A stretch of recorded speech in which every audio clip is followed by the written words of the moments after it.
The nature of government. There are a number of areas of human endeavor and human behavior wherein a certain amount of ignorance continues to manifest. And one of these areas is the area relating to government. Normally, people don't really understand it. They haven't taken the time to study it, to understand what it can do and what it cannot do. And the consequence is that they tend to become superstitious about it. They imagine that it can do certain things that it cannot do, and that it can be prevented from doing certain things that it can do. And hence they tend to erect a kind of mythology around it, imagining certain things about it which aren't true, never have been true, and probably never will be true. So it behooves us to examine this peculiar agency of government to find out what it is and what in fact it can do and cannot do. Apparently, what is first important would be a definition. We need to define government so that we understand it, and let me give you a definition that is as precise as I know how to make it. I would define government as a group of men who sell retributive justice to the inhabitants of a limited geographic area at monopolistic prices. In other words, what I'm saying is that government is a group of men, and that they function by doing certain things for other people. Implied in the doing of these things is the use of compulsion. All governments are based on force of some kind, either the suggestion that force can and will be used, or the actual application of force in use. Now, in order to understand what I mean by that definition, we have to look behind it to see exactly what is being said. When I say that government is a group of men, then I am presuming that there will be a selected group of men taken out of the population generally who will be clad in these robes. They will become a special elite group that we think of as governmental people. That is, they are a part of this agency, whereas other people are not. I might point out in passing that probably one of the great myths that we believe in this country is that the population at large is the government. Now that, of course, is really an absurdity. The population at large comprises the governed, those who are imposed upon. It is that limited number of persons who have been drawn out of the population generally and have been converted into an elite group. That is the government. The government disposes, and the people are disposed of, as well as their earnings. So that is the difference, and that's one of the most important myths we have to deal with. The assumption that simply because you have the opportunity of voting, if you do, that in itself makes you a member of the ruling elite. Actually, that is not true. The fact that you vote does not place power in your hands. It merely grants you a momentary choice relating to the person who is going to have the power. And although it is admitted, of course, frankly, that the population at large could change rulers, there is nothing in the arrangement that permits the population at large to rule.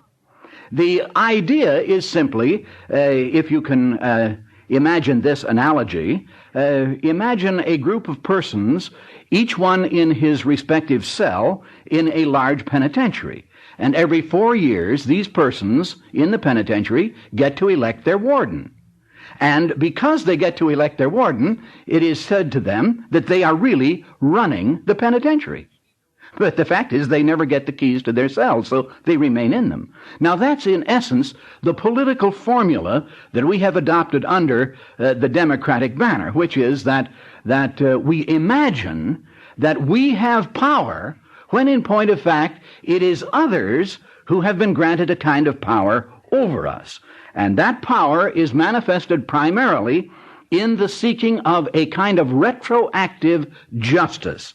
That's really what it's all about. Now, while we're examining government, and of course one of the areas we will want to take up will deal with the processes whereby this power is bestowed. Where does it come from? Now, that's something we want to develop more fully as we go on. But while we take up this area, we should examine the nature of politics, because we tend to relate the word politics to government. Actually, the word politics has a number of usages, and they are all quite correct. It's just important that we understand each other so that you know what I mean when I use the term politics. And I would like to specify that politics, as I am going to use it here, will be a method. Some people call it an art, and some people call it a science. I don't think politics is either an art or a science, but I will call it a method or a procedure, a way of doing things. That politics then is a method by means of which a monopoly of power can be obtained or maintained. All governments deal in monopolies. There is no such thing as any other kind of government, and there never has been. All governments are concerned with preserving the status quo and with providing a monopoly of force in the hands of a limited number. That's the whole idea. Now, the methods whereby this monopoly is obtained or maintained, actually the methods are academic. There are any number of ways that it can happen. Possibly the best discourse on that subject was provided by a man named Niccolo Machiavelli, who wrote about it during the Italian Renaissance, and his definitive work in the area is entitled The Prince, and I recommend it if you haven't read it. It's, so far as I know, the statements made by the Prince have or by Machiavelli in the book The Prince have never really been contravened, or contradicted substantially. He does state the case pretty frankly, and if you're interested in that sort of thing, I'll recommend the book to you. In any case, politics is a method whereby monopolies of force are obtained, and government is the structure wherein these monopolies of force will be utilized primarily for the purpose of obtaining a kind of retroactive justice. Now, that's the idea of government.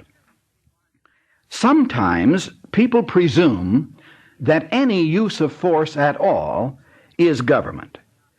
And you can make a fairly good case for that. And if you do, then we could say that government, like taxes, has always been with us.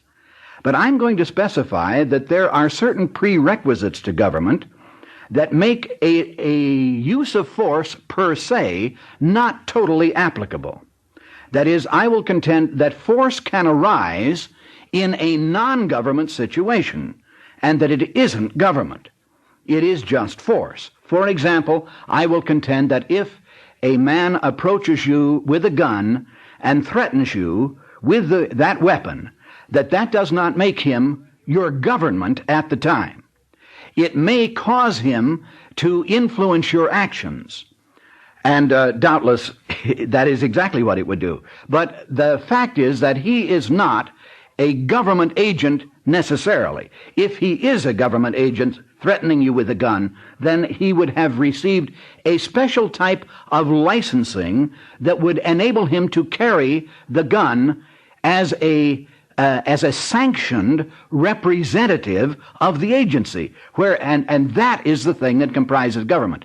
Government has certain prerequisites for it to exist, which, if not present, although it may not eliminate the use of force, nonetheless eliminates government as an agency per se. Let me list these prerequisites of government and discuss them briefly so that we understand what they are. There are 4 of them that appear constantly throughout history. And if all 4 are not present, then you do not have government as such.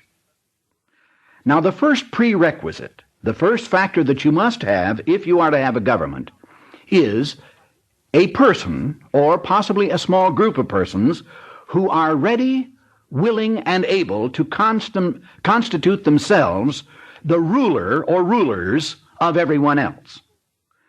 In other words, to have a government, you begin by finding someone who is willing to act as the titular head of that government. This is the easiest factor to find. In all the history of man, we've never had any shortage here.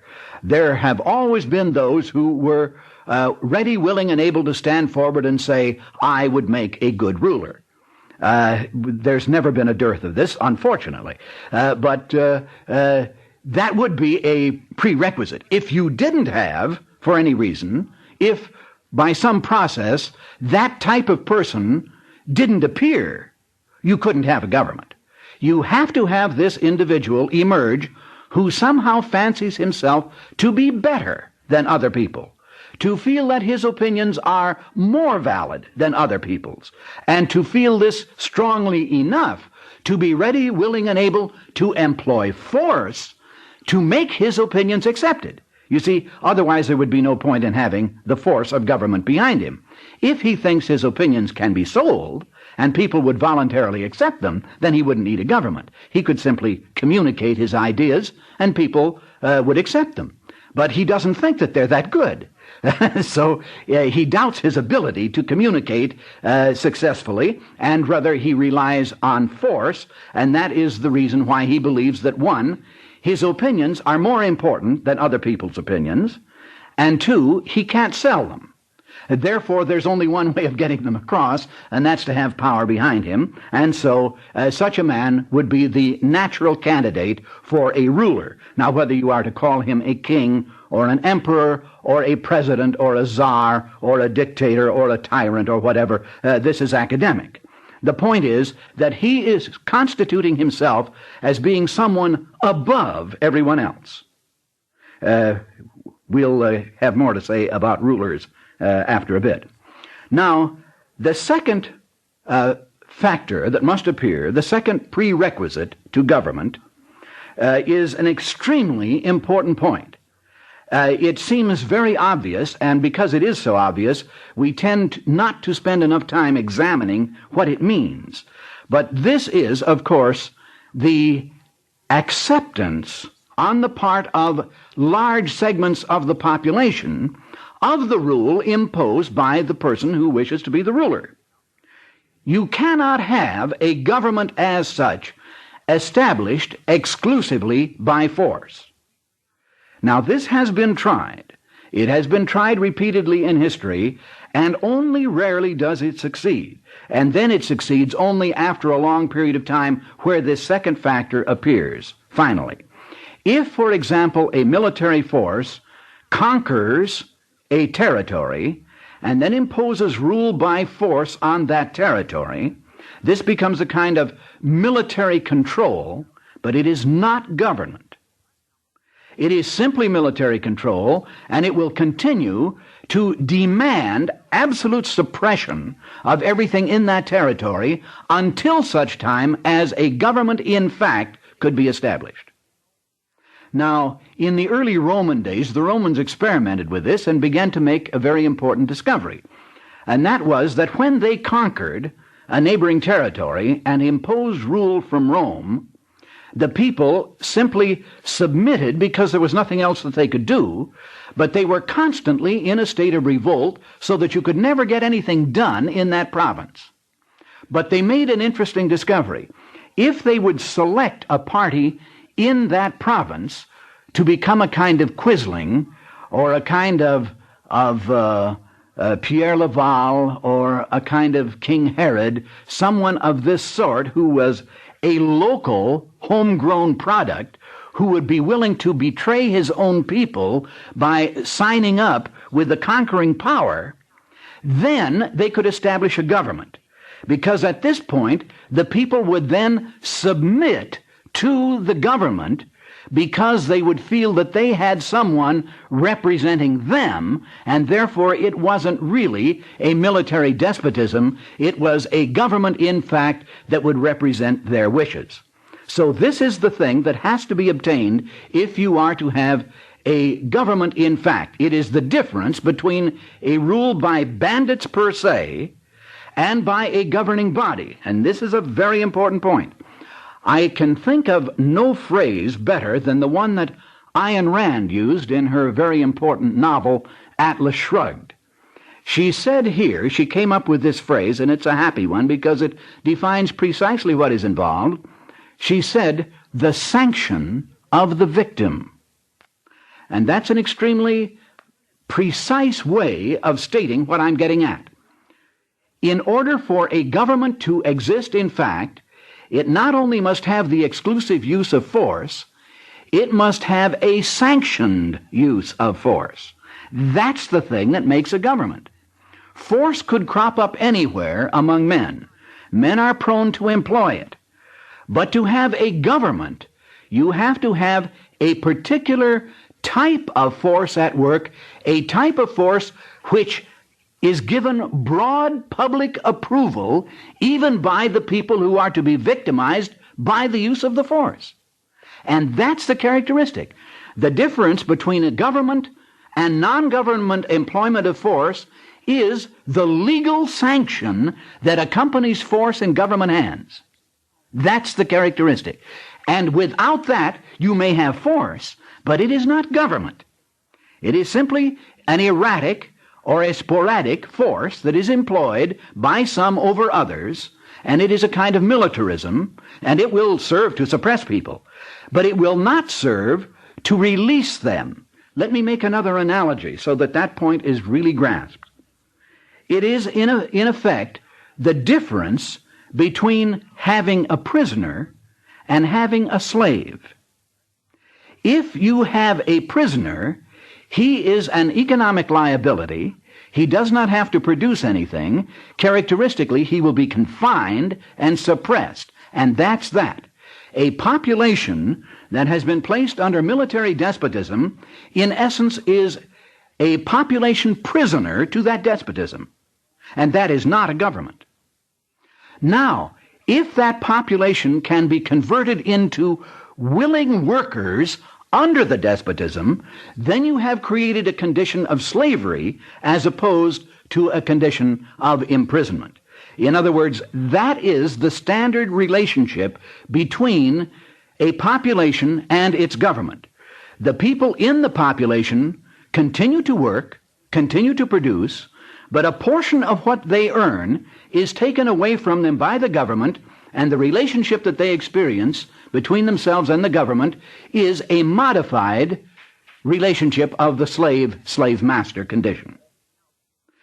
If it becomes oppressive, then it in fact simply goes to the point where the choices of the individuals are reduced constantly until people are virtually enslaved, as the early blacks were enslaved in this country. That is, their choices are virtually wiped out. And that, of course, would be the fundamental difference. So the difference then between a governing force over a people and a blind military force over a people is the difference between the condition of slavery versus the condition of imprisonment. If you are imprisoned, of course, you can't produce. But if you are a slave, you can produce, and populations tend to accept a limited amount of slavery, which makes it possible for them to continue to produce, and therefore to exercise some control over their lives, and they accept that, whereas they will not accept imprisonment. So it's an important point to keep in mind as we go ahead with understanding the nature of government. Now there's a third point, also very important, one that, if it does not exist, means that there is not a government existing in fact. And this is a point of contact between the ruler and the ruled. There have been, in the history of man, any number of instances wherein there has been a government over a territory, and the people in the territory knew that they were being governed in a sense, and yet there was no point of contact between the ruler and the ruled. And hence, in point of fact, there was no de facto government. Now, That is a condition that pertained in the United States on two occasions. It pertained at the outset when we were British colonies, and it related to a great number of the people who came over here from Britain and elsewhere in the early days of colonization. What happened was that titularly we were under the government, and hence the, quote, protection, unquote, of the King of England. But in point of fact, from 1603 on up to 1760, a period of better than 150 years, the kings and queens in England became largely indifferent to what was going on in their colonies, and the consequence was that the hand of control simply wasn't felt in the colonies. Oh, there were royal governors sent over, but they had a modicum of power, and it would extend only a short distance beyond the particular town in which they made their headquarters. The vast number of people in the area were setting up farms and establishing villages and trade of various sorts in rural communities. And the consequence was the American people were not taxed, and they were not regulated by the state. But if you asked any one of them, they would say, oh yes, well, I'm a loyal subject of His Majesty, the King of England. And yet, they were paying no taxes. They were not being regulated, and if anybody said anything they didn't like, in essence, they turned their back on them and went 10 miles further west, because we had a territorial freedom by virtue of the fact that we had such a large area to move into, and the consequence was that in a very real sense, there was no contact between the ruler and the ruled, although psychologically the people felt that they were being ruled all the time. Now, that same condition reappeared in the settling of the West, where the development of mining communities and cattle towns and so forth out in the western area it went ahead rapidly beyond the ability of government to come in. So you had, in essence, what was called the Lawless West. There was no law. There were simply people. And, of course, in spite of television and the modern tendency to dramatize the lawlessness, ergo the crime and corruption of the period, in point of fact, a study of those communities reveals that there was very little crime until governments began to get in more substantially. There were many communities where no such thing occurred. There was no taxes, no regulation. There probably wasn't even a sheriff. And yet these communities became thriving centers of business and industry long before the arm of government was established. Now here again, you have a case where these people felt themselves to be other than wild-eyed, unruled anarchists or something of the sort. They felt themselves to be substantial citizens and future citizens of this country. But they didn't have a government because there was no point of contact. There are other instances that could be given, some far more modern than the two I've cited, wherein whole populations have come out from under a point of contact with their government. They pay no taxes. They have no officials. In essence, they are unruled. Therefore, if you are to have a government de facto, you must have not only the ruler and the sanction of the victim, but a point of contact between the two, where the force of the one is in fact imposed upon the other, and the others accept it. Now, that would be those requirements.